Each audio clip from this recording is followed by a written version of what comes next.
Ravi de vous retrouver sur SCB TV pour poursuivre cette semaine spéciale Coupe de France. On continue de se remémorer la dernière épopée du Sporting Club de Bastia dans cette compétition. Souvenez-vous, c'était en National 3. Le club était parvenu à se hisser jusqu'au 8e de finale avec une défaite malheureusement à domicile face à Caen. Mais malgré cette défaite, cette rencontre est encore dans toutes les mémoires. Dans quelques jours, le club bastien rejouera un 8e de finale de Coupe de France. De nouveau face à une Ligue 1. Cette fois-ci, ce sera à l'extérieur, vous le savez, du côté de Reims. Mais la chose qui frappe aujourd'hui avant ce 8e de finale du côté de Reims, c'est qu'il reste encore 6 survivants, si on peut dire ainsi, 6 joueurs toujours présents dans cette équipe du Sporting qui était présent donc en National 3 au moment de la réception de Caen. On a parlé avec certains de vos coéquipiers déjà.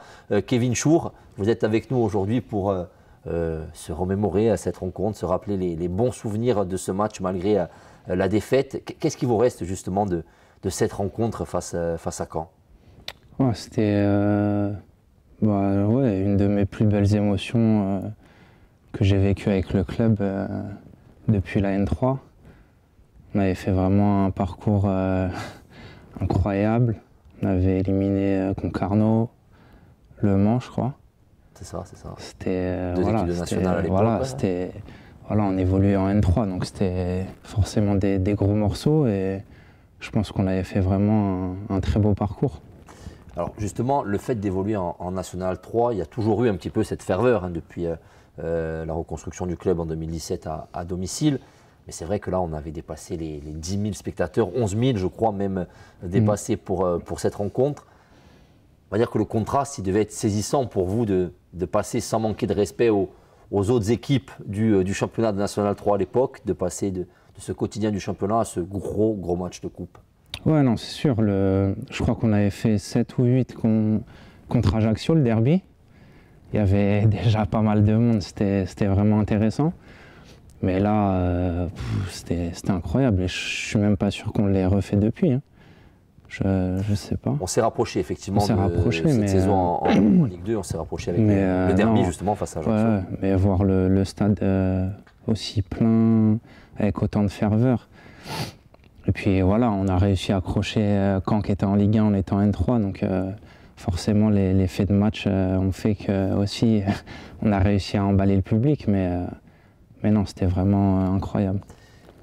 Qu'est-ce qui s'est passé dans le vestiaire, dans la préparation de ce match, pour qu'on arrive à un tel résultat? Parce que vous l'avez dit, National 3 qui accroche une Ligue 1 qui s'en sort bien, parce qu'on ne va pas refaire le match.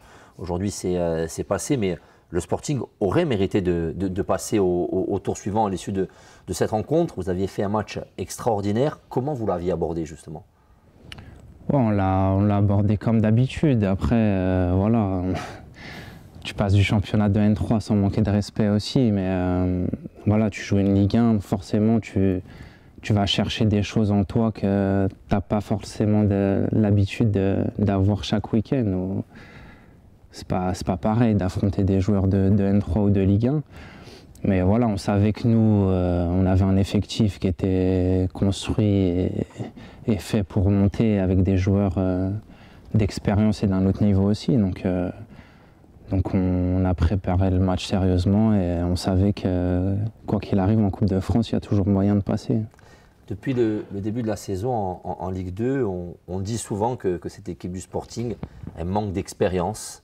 Elle manque peut-être un petit peu de bouteille. A contrario, en Coupe de France, c'est peut-être une équipe plus expérimentée parce que vous avez connu le National 3, le National 2, le National. Donc ça vous a peut-être permis d'éviter les pièges du début de cette compétition face à des équipes de N3 ou de N2.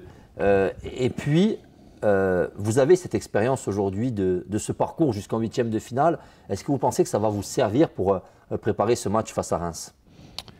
En fait, on dit qu'on n'a pas d'expérience de Ligue 2 ou peu d'expérience par rapport au niveau et aux joueurs qui ont évolué à ce niveau-là. Après, on sait que la Coupe de France, c'est la compétition des clubs amateurs. Il y a chaque année des exploits qui se font. Et souvent, les équipes pro profitent de ça pour faire un turnover aussi.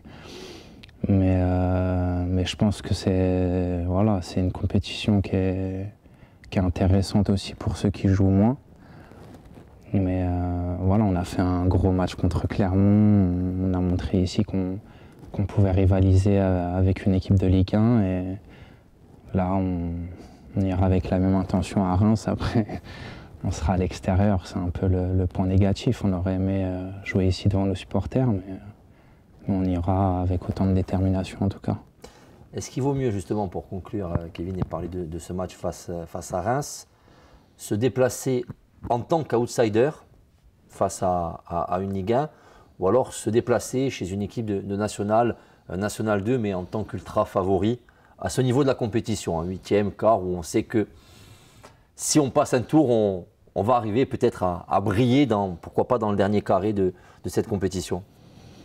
Non, moi je pense que voilà, c'est mieux de se déplacer en tant qu'outsider, parce que en tant que favori, on l'a vu, c'est très compliqué. On a pu le voir les tours d'avant face à des équipes moins huppées, je dirais, de N3 ou quoi, mais voilà, au moins il y aura peut-être un peu moins de pression aussi. Puis il y a une place en quart de finale quand même, c'est pas rien. Voilà, bon, moi je l'ai déjà fait, je peux vous dire que c'est vraiment incroyable, mais je pense que voilà, c'est un match qu'il va falloir aborder comme d'habitude avec de la décontraction et être aussi déterminé que contre Clermont ou les matchs de championnat. En tout cas, on y croit. Merci beaucoup, Kevin, l'un des survivants, si on peut dire ainsi, de la dernière épopée du Sporting Club de Bastia en Coupe de France. Il y en a 6, c'est pas mal. Encore de retrouver 6 joueurs qui étaient en National 3 et qui aujourd'hui sont titulaires en Ligue 2, c'est dire le travail et la continuité de cette équipe du Sporting Club de Bastia depuis 2017. On se retrouve bien évidemment tout au long de cette semaine avec d'autres joueurs qui ont participé à cette épopée et le rendez-vous bien évidemment samedi face à Reims pour cette rencontre des huitièmes de finale de la Coupe de France.